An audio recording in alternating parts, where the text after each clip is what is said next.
बँकेच्या कर्जवसुलीला कंटाळून आत्महत्या केलेल्या 2 शेतकरी भावांच्या कुटुंबाची आज काँग्रेसचे नेते माजी मुख्यमंत्री पृथ्वीराज चव्हाण हे भेट घेतात। साताऱ्यातल्या वडगाव हवेली इथे ते पोहोचलेत आणि कुटुंबियांचं सांत्वन त्यांनी केलं। बँकेच्या कर्जापायी तगादा लावणाऱ्या अधिकाऱ्यांवर कडक कारवाई व्हावी यासाठी आपण प्रयत्नशील असल्याचं चव्हाणांनी सांगितलं।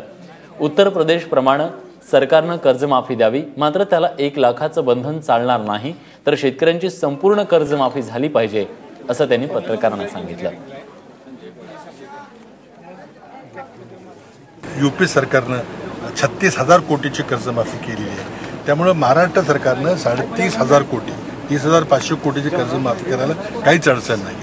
आता यूपी सरकारने काय मार्ग काढलाय काय काढलाय तो तुम्ही अभ्यास जरूर करा, पण आम्ही कसल्याही परिस्थितीमध्ये 1 लाखाची मर्यादा किंवा 2 लाखाची मर्यादा स्वीकारणार नाही। अल्पभूधारक शेतकऱ्यांचं जे काही सर्व कर्ज असेल सर्वच्या सर्व माफ झालं पाहिजे। महाराष्ट्राची विशिष्ट बिकट परिस्थिती आहे।